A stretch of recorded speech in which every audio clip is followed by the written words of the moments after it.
Today, we're going to be taking a look at a version of GTA 3 that you might not know exists. Version 1.40. We'll go over what it is, why it potentially exists, how it's different to the other versions of the game that are out there, and more. Okay, let's get into it. GTA 3 version 1.40 is a version of the game that still contains some bugs and elements of the game that were either changed due to 9/11 or around the same time, which was subsequently fixed. Therefore, version 1.40 was likely released by Rockstar by accident. It was also only released in the PAL region, which is Europe.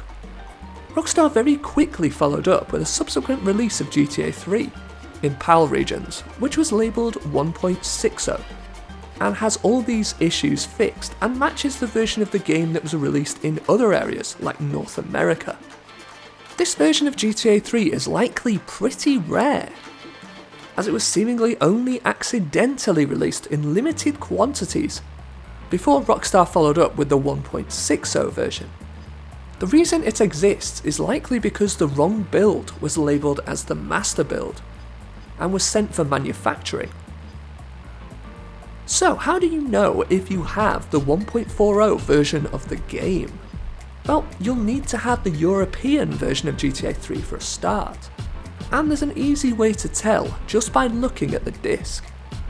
Here on my copy of the game, you can see the serial number reads SLES 50330 with a hash at the end. That solitary hash sign indicates that this is the 1.60 version of the game that I own. If you own the rare 1.40 version, it will not have the hash sign at the end.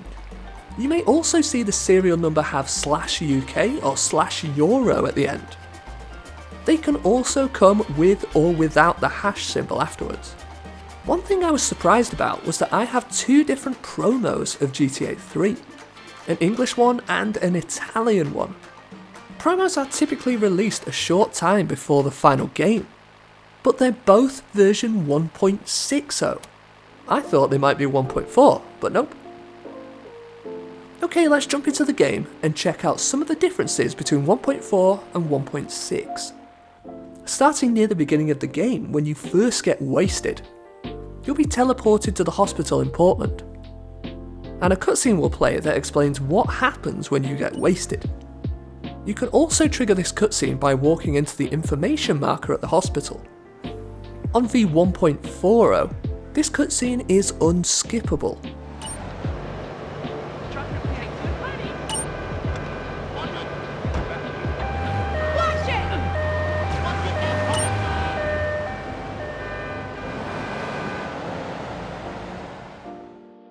On 1.60, which is the version of the game that Rockstar intended to release, you can now skip this cutscene. It's the same for the busted cutscene as well.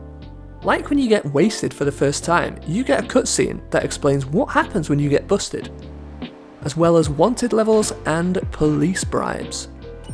On 1.40, this is unskippable, while on 1.60, you can now skip it.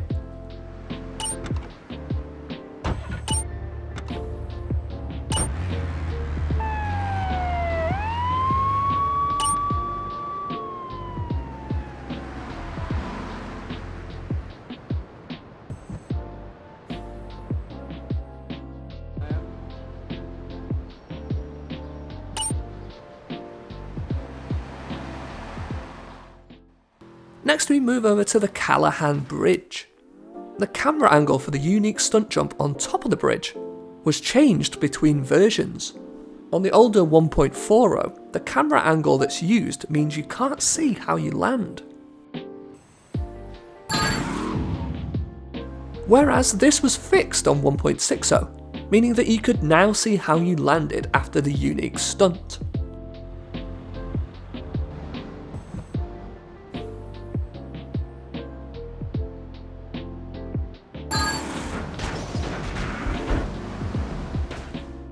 Next we look at the first of several missions which exhibited changes.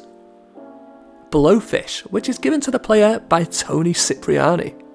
and sees you destroy the Triad Fish Factory. When the factory is destroyed, the game has to swap out the intact model for the ruined one. And for a brief second during this process, the game's loading screen appears on version 1.40.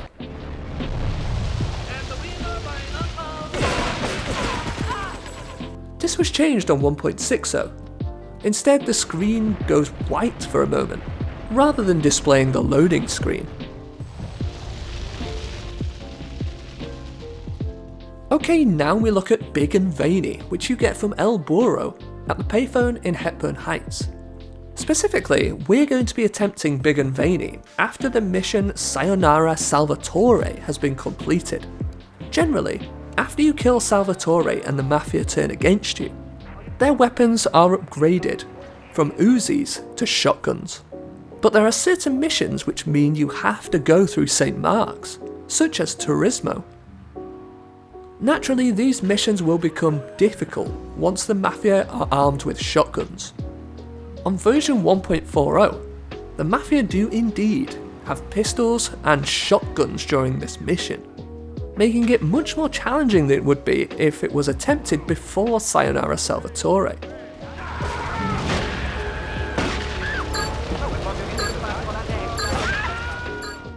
However, on 1.60, this was one of the missions where the Mafia's weapons had been downgraded back to pistols and Uzis. Just for the duration of the mission, of course, making it easier to complete even after Sayonara Salvatore.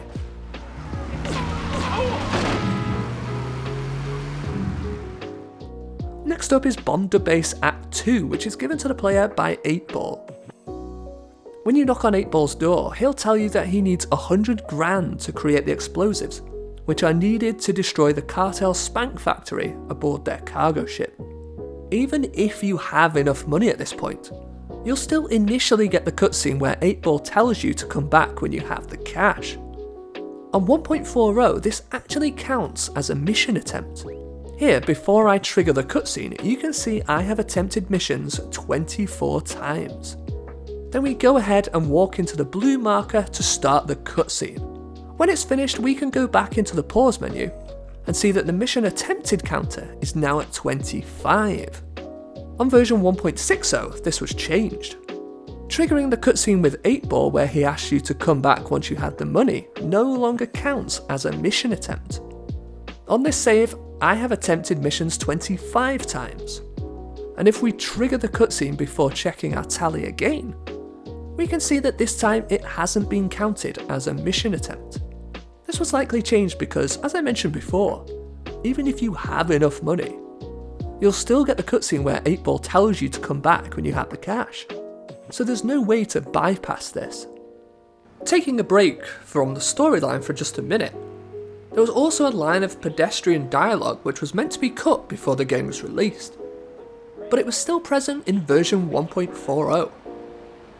It's spoken by the guy in the blue shirt here, who walks around St. Mark's and other areas too.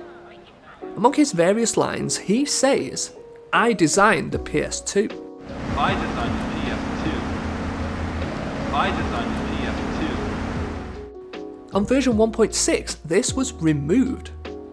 Perhaps because this random NPC did not in fact design the PS2, and the actual designer of the console could have maybe been a little bit annoyed. Here's a bug that existed on version 1.4 which was fixed on version 1.6, the version that Rockstar meant to release. When you're attempting any kind of checkpoint mission such as Patriot Playground here, the checkpoint sounds don't play.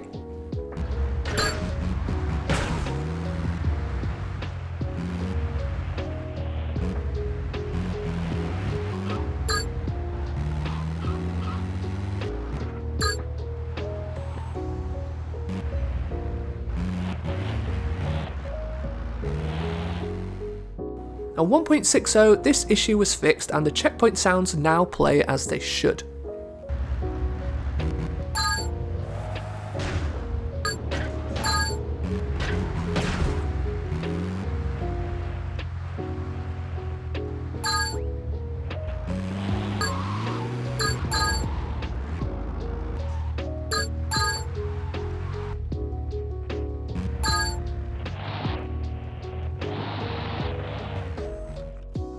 Okay, the next mission we need to check out is Waka-Gashira Wipeout, which comes from Donald Love. In this mission, you need to assassinate Kenji while driving a cartel cruiser, to make the Yakuza think that's who's responsible. Therefore, if you get out of your car, you'll be spotted and you'll fail the mission. On 1.4, when this happens, the Yakuza will not disappear. However, Kenji will still disappear, as he should upon mission fail.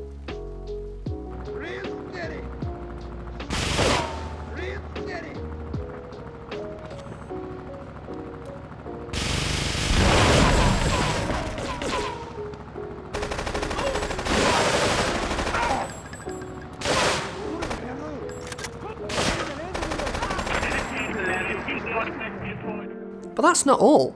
The radar icon should reappear when you fail the mission, but this doesn't happen until you leave the multi-storey car park. And if you leave via the jump, you'll still get the same camera angle you would if the mission was still in progress. And now you can see that the radar icons have returned. Okay, let's compare this to what should happen on this mission. When we fail the mission, you can see that the Yakuza have now disappeared. There is a caveat with this though. They will remain if the camera is pointing towards them, and will only disappear if you angle the camera in a different direction. Also, the radar icons return as soon as we fail the mission, and when we leave the car park via the jump. The camera angle has returned to the regular cinematic angle from normal gameplay. Now for one of the biggest changes to a mission, and the mission in question is Kingdom Come from King Courtney. When you get into the Esperanto in the car park, you'll read a note left by Catalina.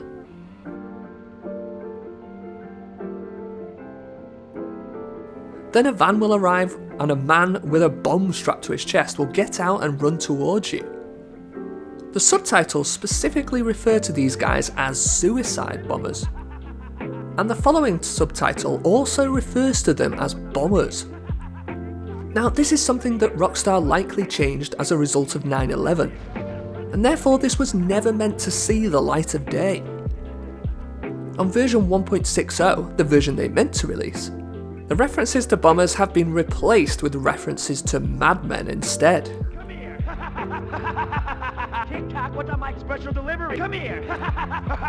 TikTok, what's on my club? Here you go, I got a front. Here you go, I got a front. TikTok, what's on my special delivery? TNT! Special delivery, come here! Here you go. Next up is the mission Toyminator from D-Ice. On version 1.4, there's an interesting bug with this mission, near the end. When you blow up the last security car, you have to do it in a way whereby it doesn't explode immediately, but sets on fire and then explodes while the game loads you into the final RC Bandit. This also means you have to destroy all 3 security cars with the first 3 RC cars, as you need one left over at the end. If you've done it right, you'll still be in control of the last RC Bandit after the mission has finished. And you can drive it around for as long as you like, before finally detonating it whenever you feel like it. Although the camera is stuck in this position, so you can't really go too far because you won't be able to see where you're going. This bug was fixed, and on version 1.60, you can see that when we blow up the last security car, the mission ends as it should. Last, for the missions at least, we have the final mission in the game, the exchange. The difference here is that, in the cutscene at the beginning of the mission, Catalina has an extra line of dialogue that was meant to have been cut before the game was released. She says, "Throw over the cash and you can have your overused puta back." The real question is, did you turn up to rescue Maria or to get me back? Well, I got news for you. Shooting you will be a pleasure, but dating you was only business. You are muy pequeñito, amigo. Throw over the cash, and you can have this overused puta back. On version 1.6, the second half of that line was cut. The real question is, did you turn up to rescue Maria or to get me back? Well, I got news for you. Shooting you will be a pleasure, but dating you was only business. You are muy pequeñito, amigo. Throw over the cash.